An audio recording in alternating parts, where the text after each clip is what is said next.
Hello students, स्वागत है आपका साइंस पार्क यूट्यूब चैनल पर। आज हम लेकर आ गए हैं 12वीं क्लास का बायोलॉजी का 2000 सेट्स का सेट सी सेकंड सेमेस्टर। पिछले जो भी हमने क्वेश्चन पेपर सॉल्व किए हैं उसका लिंक जो है प्लेलिस्ट का लिंक डिस्क्रिप्शन बॉक्स में डाल दिया जाएगा, आप उनको देख लेना। और इसके लिए आप अच्छे से तैयारी करना। चलिए देखते हैं आज का क्वेश्चन पेपर, स्टार्ट करते हैं। पहला क्वेश्चन जो है सेक्शन ए का है, सब ऑब्जेक्टिव टाइप क्वेश्चन है। पहला क्वेश्चन है X O type of sex determination is found in. X O किस में पाया जाता है? देखिए, फीमेल ग्रास हॉपर में नहीं है, मेल में नहीं है, फीमेल। ये मेल ग्रास हॉपर का जो है X O type of sex determination male grasshopper में पाई जाती है, तो इसमें से कोई भी ऑप्शन नहीं है, तो डी इसका राइट आंसर आ जाएगा। ए typical nucleosome contains DNA helix, उसमें 200 बेस पेयर होते हैं, 200 बेस पेयर, बी ऑप्शन सही है इसका। अगला क्वेश्चन देखिए, how many millions years ago invertebrates were formed and active. तो ये 500 ईयर्स अगो जो है, मिलियन ईयर्स अगो इनवर्टिब्रेट्स फॉर्म्ड हुए थे और एक्टिव हुए थे, तो इसका डी ऑप्शन सही है। अगला क्वेश्चन देखिए, on which of the following Hugo de Vries worked and brought fourth the idea of evolution. तो उसने हुगो डिवरीज ने इवनिंग प्राइमरोज पर काम किया था, तो बी ऑप्शन इसका सही आंसर है। Which of the following is the first step in the PCR. First step होता है डीनेचुरेशन, इसलिए इसका जो है फर्स्ट स्टेप है जो बी है, इसका right, B is the right answer है, सही आंसर बी है। Which disease is caused by round worm. तो एस्केरियसिस एलिफेंटियासिस दोनों ही राउंड वॉर्म से होती हैं, बोथ ए और बी, एस्केरिस से और उचेरेरिया से होती हैं। अगला क्वेश्चन देखिए, which of the following antibodies found in the abundance in colostrum. Haemoglobin A पाया जाता है, तो ऑप्शन ए इसका सही आंसर है। Name the 2 viruses in which RNA genetic material. एक तो HIV वायरस में भी होता है, टोबैको मोइजिक वायरस, इन दोनों में होता है। अगला देखिए, ए बायोजेनेसिस क्या है। ए बायोजेनेसिस क्या होता है? ये नेचुरल और केमिकल प्रोसेस होता है लाइफ का, जो कि ये बताता है कि जो लाइफ हुई है वो अराइज होती है from the non living matter, कि जो लाइफ ओरिजिनेट हुई है, अराइज हुई है, वो नॉन लिविंग मैटर से आई है, तो ये है abiogenesis. Name an auto immune disease. Rheumatoid arthritis है auto immune disease. Which enzyme is use to break cell of the fungus. Chitinase है इसका आंसर। अगला देखिए, DNA fragments are negatively charge molecules. DNA पर negative charge होता है, तो negatively charge molecules आ जाएगा। अब सेक्शन भी स्टार्ट हो रहा है, very short answer type question. Second question है, तंबाकू में which alkaloid is found in tobacco, what are its effects. Nicotine पाया जाता है, एल्कोलाइड टोबैको में निकोटीन होता है, तो निकोटीन के क्या इफेक्ट्स हैं? Nicotine stimulates adrenal glands. Adrenal glands होता है, उसको स्टिमुलेट कर देता है निकोटीन। उससे क्या होगा, ये एड्रिनल ग्लैंड स्टिमुलेट होने के बाद एड्रिनलिन और नॉर एड्रिनलिन हार्मोन जो है ब्लड में रिलीज हो जाते हैं, ब्लड सर्कुलेशन में, और ये दोनों के दोनों क्या करते हैं, बीपी को बढ़ा देते हैं और हार्ट रेट को बढ़ा देते हैं, तो ये इसका निकोटीन का ये इफ़ेक्ट होता है। अगला देखिए, ये blue green and blue revolution अब हमारे सिलेबस में नहीं है। Name various primary and secondary lymphoid organs. देखिए, प्राइमरी लिम्फॉइड ऑर्गन कौन कौन से होते हैं? बोन मैरो, थाइमस से प्राइमरी हो गए। सेकेंडरी में आ जाएंगे और spleen, lymph nodes, tonsils, Peyer's patches of small intestine and appendix, ये जो है इसके सेकेंडरी में आ जाएंगे। ये 2-2 नंबर के हैं। अगला देखिए, how are genetically modified plants useful. जो जेनेटिकली मॉडिफाइड प्लांट्स होते हैं वो कैसे यूज़फुल हो जाते हैं? देखिए, ये जो प्लांट्स होते हैं ये टॉलरेंट हो जाते हैं टू एबायोटिक स्ट्रेस। इन पर कोल्ड, ड्रोट, साल्ट, हीट का कोई असर नहीं होता, ये रेजिस्टेंट हो जाते हैं इनके।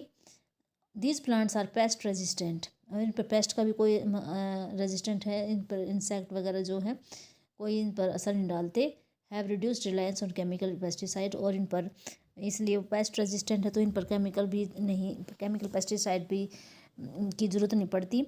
Post harvest losses are reduced, जो हार्वेस्ट लॉसेज हैं वो रिड्यूस हो जाते हैं इनके, और इनमें जो है न्यूट्रिशन वैल्यू जो है एनहांस्ड हो जाती है। जैसे एग्जांपल है कि जो राइस है उसमें विटामिन ए है वो एनरिच ज़्यादा हो जाता है उसकी न्यूट्रिशन वैल्यू।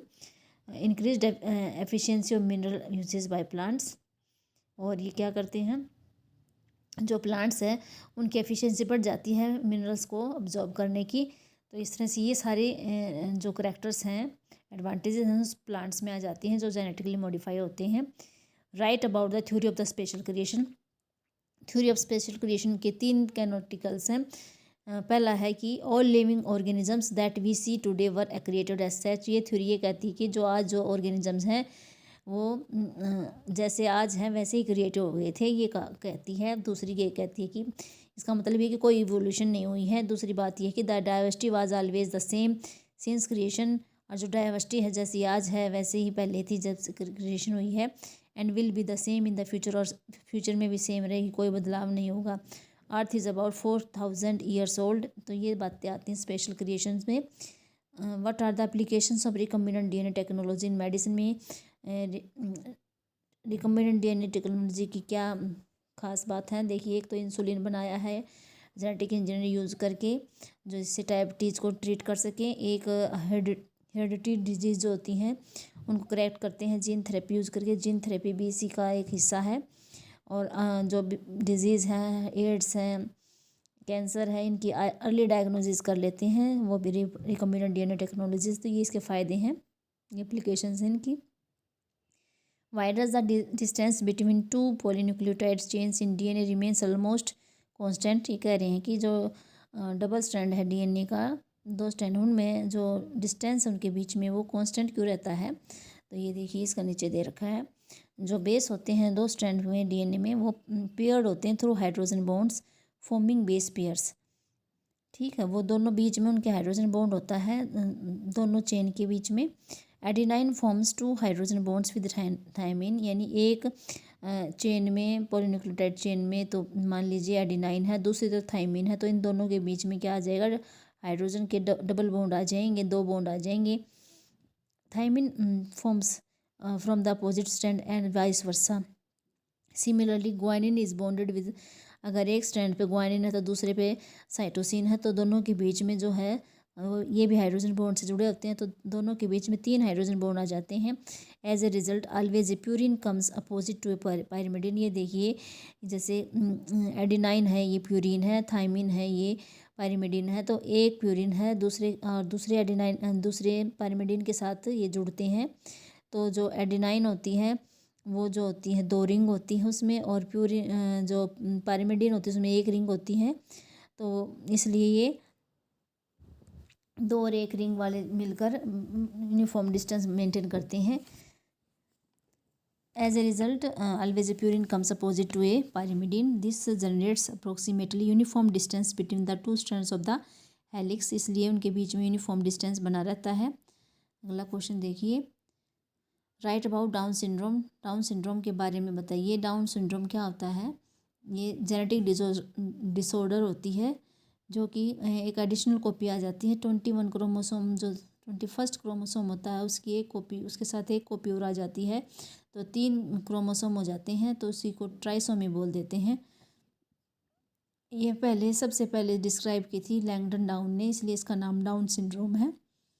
इसमें जो इंडिविजुअल अफेक्टेड होता है उसका जो शॉर्ट स्ट्रेचर्स होता है विथ स्मॉल राउंड हेड जो है छोटा होता है, राउंड होता है, फरोड टंग होती है, और पार्शली ओपन माउथ मतलब आधा खुला रहता है उसका मुंह। पाम ब्रॉड होती है उसकी, और पाम क्रीज भी अलग से दिखाई देती हैं। Physical, psychomotor and mental development is retarded. Mentally retarded एक तरह से बच्चा होता है ये जो भी इन्फेक्टेड होता है। अगला क्वेश्चन देखिए, what is test cross, give its application. Test cross, the cross between F1 hybrid and its homozygous recessive parent is called the test cross. Significance क्या है, it helps to determine whether individual exhibiting dominant character are genotypically homozygous और heterozygous. ये बताता है कि जो हमारा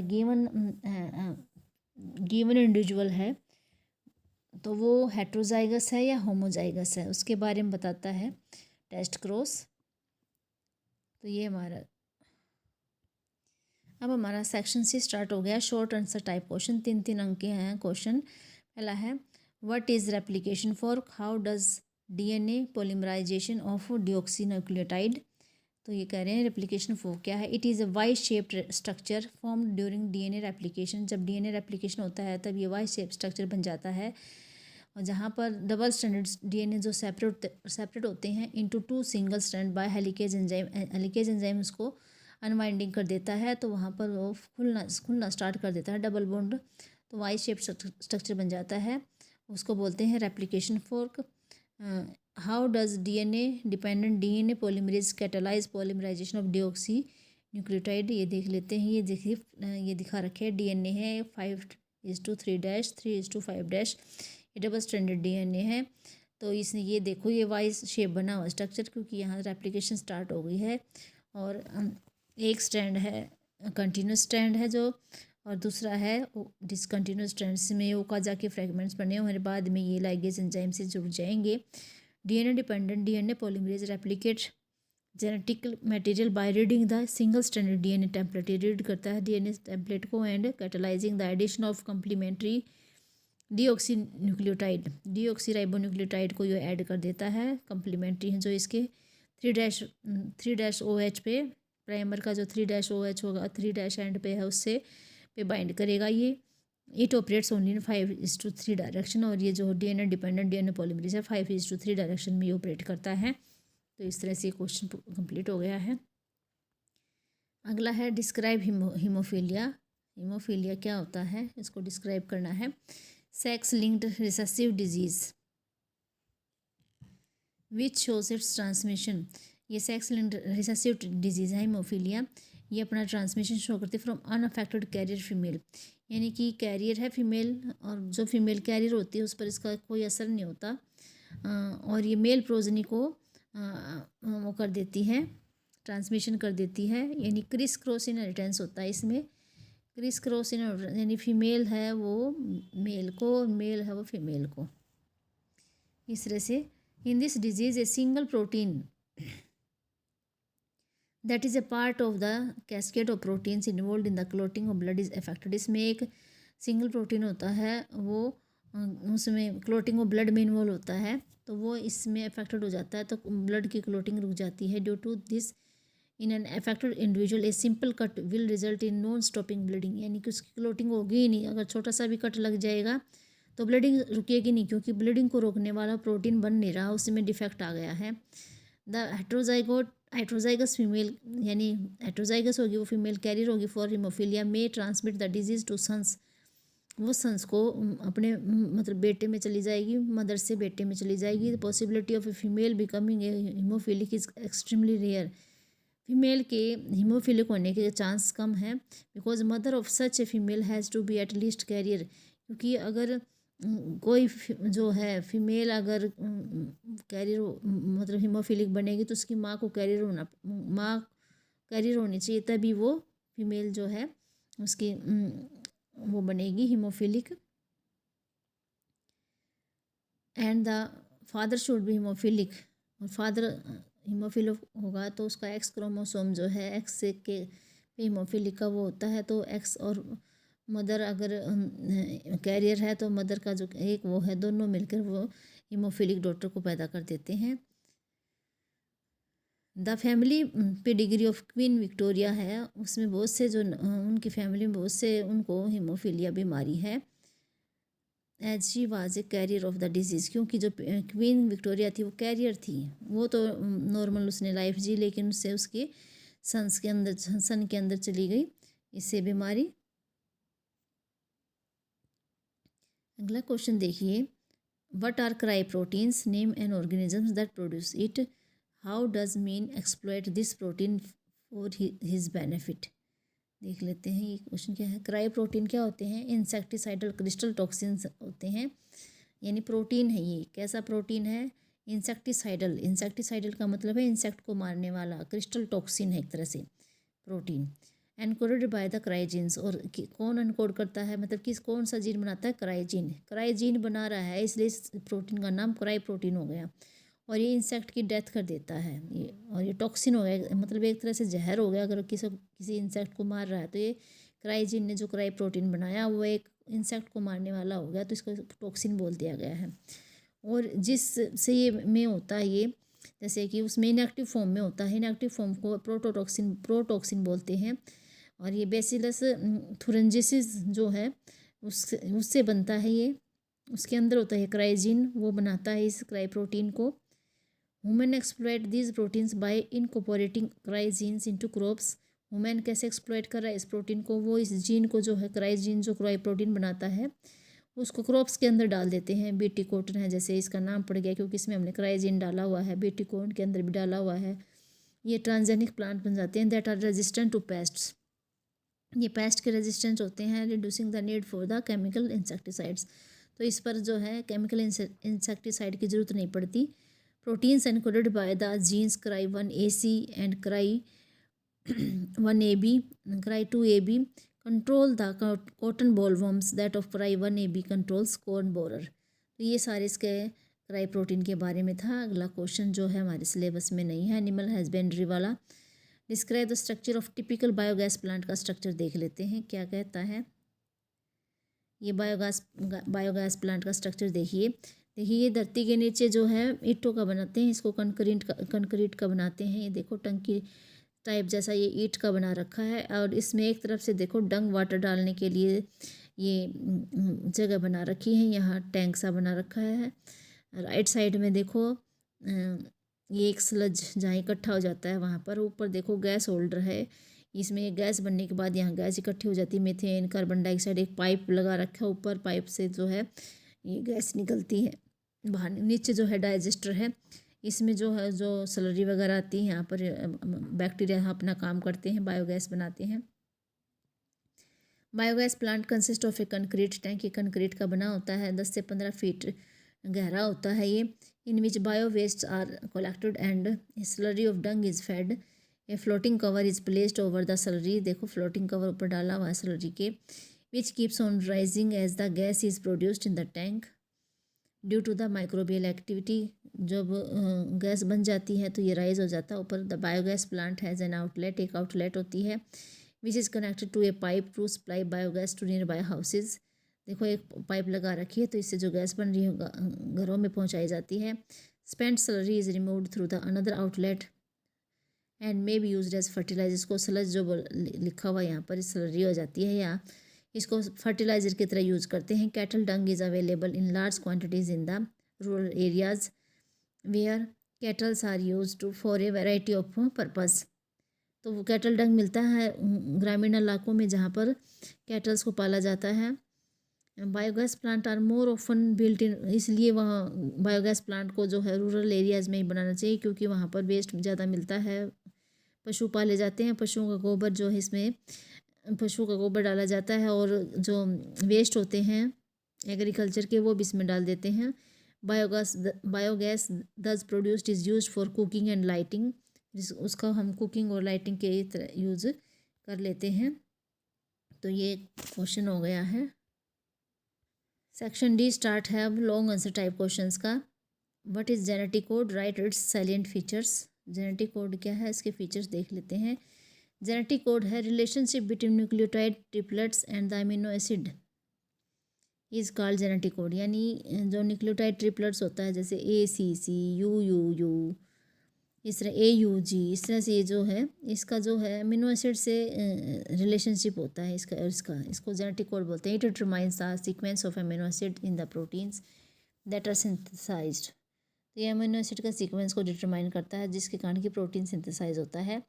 सैलेंट feature क्या है, कोडोन ट्रिपलेट होता है, यानी कोडोन को ट्रिपल में जैसे AUG में 3 नाइट्रोजन न्यूक्लियोटाइड्स हैं, 3 से कोडोन बन गया है तो कोडोन इज ट्रिपलेट होता है। ये 3 न्यूक्लियोटाइड से नाइट्रोजन बेसिस से बना है।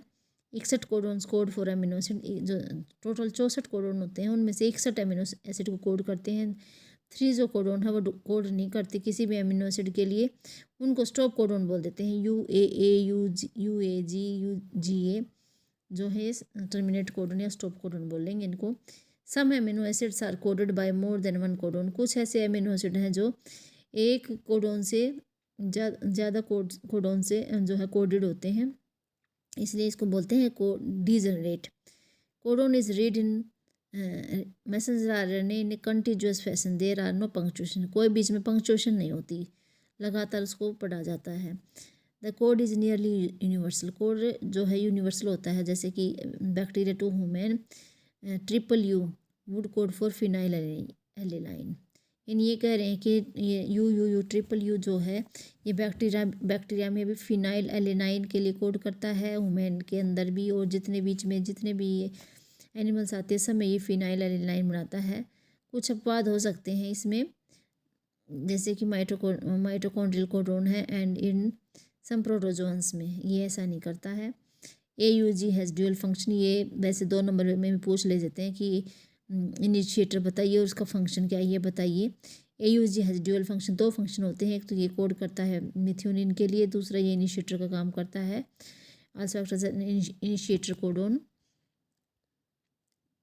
UAA UAG UGA stop terminator codon, 3 जो हैं स्टॉप कोडोन है जो कि उसको रोकते हैं, ट्रांसलेशन को रोकते हैं। अगला देखिए, right salient features of human genome, human genome के फीचर्स देख लीजिए।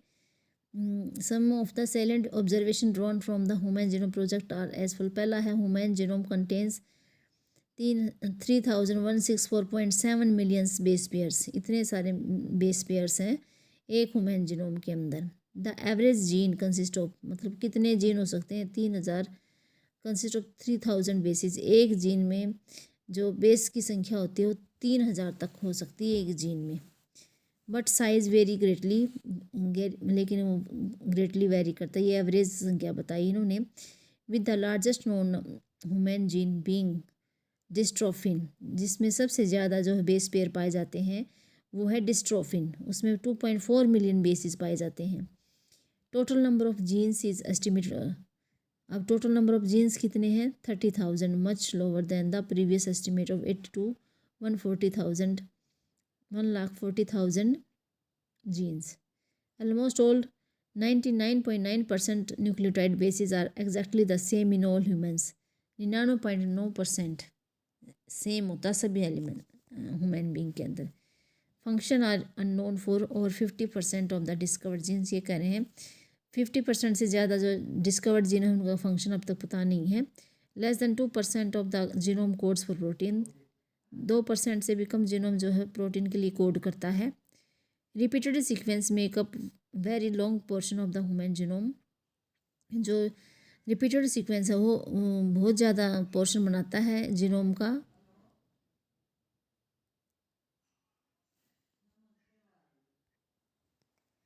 Repetitive sequence are stretched of DNA sequence that are repeated many times, sometimes 100 to 1000 times. They are thought to have no direct coding function, यानी ये कोई किसी भी चीज़ के लिए कोड नहीं करते हैं जो रिपीटेटिव सीक्वेंस हैं, but they shed the light on the chromosome structure, dynamics and evolution. लेकिन ये इवोल्यूशन में, उसके डायनेमिक्स में, क्रोमोसोम स्ट्रक्चर में अपना रोल प्ले करते हैं। क्रोमोसोम 1 हैज़ मोस्ट जीन्स, जो पहला क्रोमोसोम है उसमें सबसे ज़्यादा मतलब जीन्स होते हैं, 2968, 2968 जीन्स होते हैं। और जो वाई जीन होता है उसमें बहुत कम जीन होते हैं, 231 होते हैं उसके अंदर, यानी कि सबसे कम वाई में, सबसे ज़्यादा क्रोमोसोम नंबर 1 में। Scientist have identified about 1.4 millions locations where single base DNA differences. तो साइंटिस्ट ने बहुत से जो है इतने मिलियंस लोकेशन पाई है जहाँ पर सिंगल बेस DNA डिफरेंस मिला है, सिर्फ एक बेस का डिफरेंस मिला है, उनको बोलेंगे सिंगल न्यूक्लियोटाइड पॉलीमॉर्फिज्म्स, स्निप्स भी बोल देते हैं इसको, ये ह्यूमन्स में पाया जाता है। This information promise to revolutionise the process of finding chromosomal locations for disease associated sequences and tracing the human history. तो ये देखो, ये तो 9 दे रखे हैं सेलेंट फीचर्स ह्यूमन जीनोम्स के। अगला क्वेश्चन देखते हैं। अगला क्वेश्चन है right salient describe the origin and evolution of man. ये जो जीनोम वाला क्वेश्चन है और ये जेनेटिक कोड, इनमें से एक क्वेश्चन करना है। आप जो है अगला 17वां क्वेश्चन जो है describe the origin and evolution of man, इसके इंटरनल चॉइस में दे रखा है नेचुरल सिलेक्शन। तो ये देख लेते हैं, origin and evolution of man देख लेते हैं। Origin and evolution of human beings. Human evolution is a gradual biological process. जो इवोल्यूशन का है वो ग्रेजुअल बायोलॉजिकल प्रोसेस होता है। इस मॉडर्न मैन जो है वो एप लाइक एंसेस्टर से डेवलप्ड हुआ है। अर्ली प्राइमेट्स जो थे about 15 million years ago some primates were existing. कुछ प्राइमेट्स थे जैसे कि वे दे वर हेयरी एंड उन पे बाल थे और वो गोरिल्ला और चिंपैंजी की तरह चलते थे, यानी चारों पैरों पर चलते थे, क्वाड्रूपेडल्स थे। ड्रायोपिथिकस ये ज़्यादातर मोर एप लाइक था और रामापिथिकस ये मैन की तरह था। फिर ऑस्ट्रेलोपिथिसेंस आए 4 to 2 मिलियन ईयर्स अगो। इसमें पहला जो था ट्रू होमिनिड कहा गया। ये अपराइट चलता था, बाईपेडल यानी 2 पैर पे चलता था, हर्बीवोर्स था, लिव्ड इन ईस्ट अफ्रीका। बाईपेडलिज्म क्या था, मेजर स्टेप है ह्यूमन एवोल्यूशन के अंदर। फिर है जीनस होमो। होमो वाले आ गए। अब ब्रेन साइज इनका लगातार बढ़ता जा रहा था और उन्होंने हंटिंग करना भी स्टार्ट कर दिया था स्टोन वेपन के साथ। होमो हैबिलिस 2 मिलियन ईयर्स अगो आ गया था। इसमें ब्रेन कैपेसिटी 650 से 800 सीसी थी। फर्स्ट स्टोन टूल मेकर थे ये। डिड नॉट ईट मीट, और ये मीट नहीं खाते थे। होमो इरेक्टस ये 1.5 मिलियन ईयर्स अगो आए थे। ब्रेन कैपेसिटी अराउंड 900 सीसी थी। ये मीट खाने लगे थे। नियंडरथल मैन जो है 1 lakh to 40,000 years back, brain capacity 1400 cc. They used hides to protect their body and buried their dead.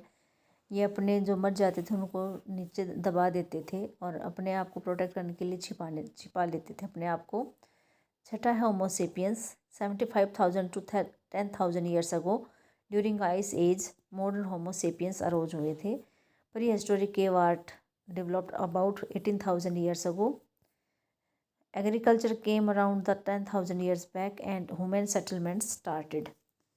Natural selection है इसके, या तो आपको ये इवोल्यूशन करनी है या नेचुरल सिलेक्शन करना है।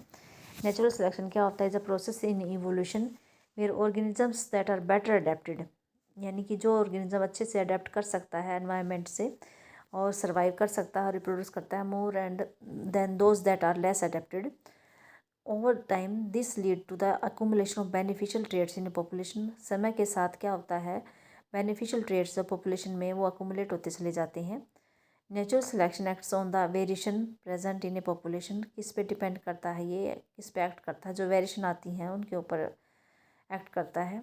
ये वेरिएशन जो है म्यूटेशन के कारण, जेनेटिक रिकॉम्बिनेशन के कारण, अदर फैक्टर के कारण आ जाती हैं। Individuals with traits that give them an advantage in their environment are more likely to survive, pass on those traits to the offsprings. अब इसका एग्जांपल देखिए, इंडस्ट्रियल मेलानिज्म है। It supports Darwin's theory of natural selection. It provides strong evidence for Darwin's theory of natural selection bye demonstrating how environmental changes drive evolution through the differential survival. Environmental changes and variations में क्या है, before industrialisation क्या हुआ था 1850 में England में। Industrialisation से पहले देर वर मोर वाइट विंग्ड मोथ्स थी ऑन ट्रीज पे, पेड़ पे, देन डार्क विंग्ड और मिलेनाइज्ड मोथ्स। जो है इंडस्ट्रियलाइजेशन से पहले जो वाइट मोथ की संख्या ज़्यादा थी और ब्लैक की कम थी। क्यों थी? क्योंकि जो उस पर जो ट्री थी उनके ऊपर ग्रोथ थी, thick growth of white coloured lichen. उनके ऊपर लाइकन जो था उसकी ग्रोथ थी और वो वाइट कलर का था। In that background, white background में जो है वाइट विंग्ड मोथ्स हैं वो सर्वाइव कर जाते थे, क्योंकि वो छिप जाते थे और स्पॉट नहीं हो पाते थे प्रेडेटर्स से, इसलिए वो बच जाते थे। लेकिन इंडस्ट्रियलाइजेशन के बाद क्या हुआ, 1920 में there were more dark winged moth आ गए इन द सेम एरिया में। That is the proportion was reversed, proportion उल्टा हो गया। The tree trunks became dark, जो ट्री का ट्रंक है वो डार्क हो गया due to industrial smoke and soots. Under this condition the white wing moth did not survive. जो वाइट विंग्ड वाले हैं वो सर्वाइव नहीं कर पाए due to predators. Dark winged moths survived, dark वाले सर्वाइव कर जाते हैं आफ्टर इंडस्ट्रियलाइजेशन के बाद। Survival of the fittest, predators will spot A moth against A contrasting background. Lichen will not grow in areas that are polluted. Moths that were able to camouflage themselves, that is hide in the background, survived.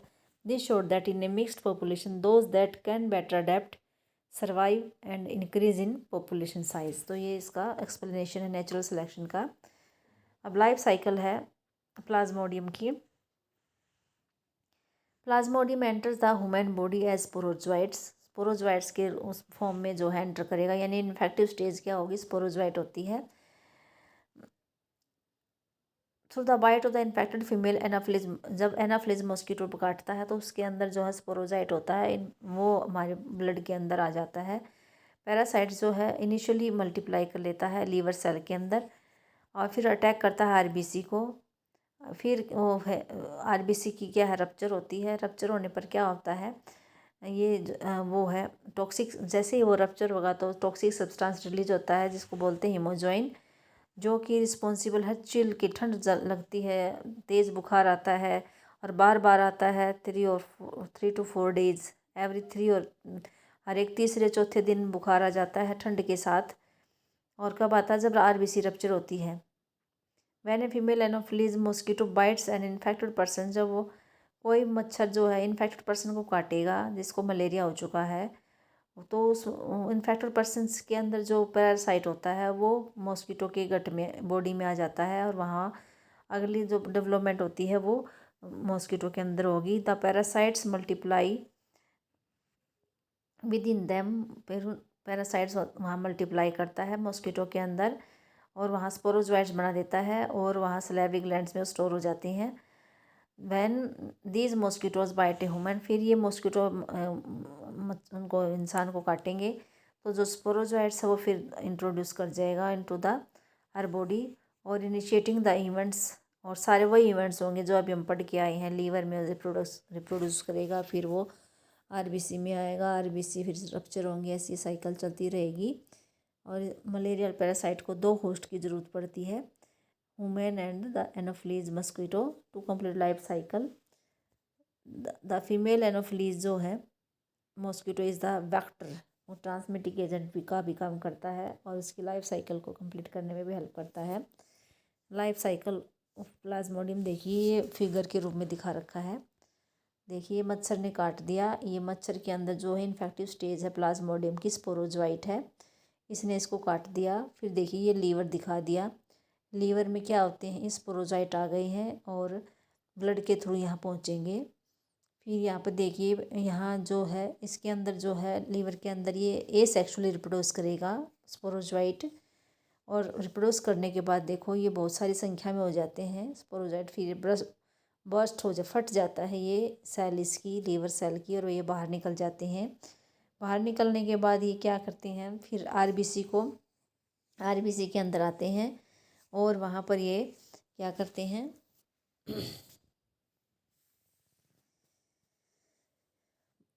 RBC में ये sexual रिप्रोडक्स करेंगे और फिर ये RBC भी फट जाती है एंड फीवर चिल हो जाते हैं। फिर ये जो आरबीसी है ये पैरासाइट जो नई आरबीसी को इन्फेक्ट करते हैं, सेक्सुअल स्टेज हो जाती है। देखो ये दिखा रखे हैं आरबीसी में मेल और फीमेल अलग अलग बन जाते हैं। फिर ये इसमें ये सारा अब तक जो हमने पढ़ा ये सारा ह्यूमन बीइंग के अंदर हुआ है, ह्यूमन होस्ट के अंदर।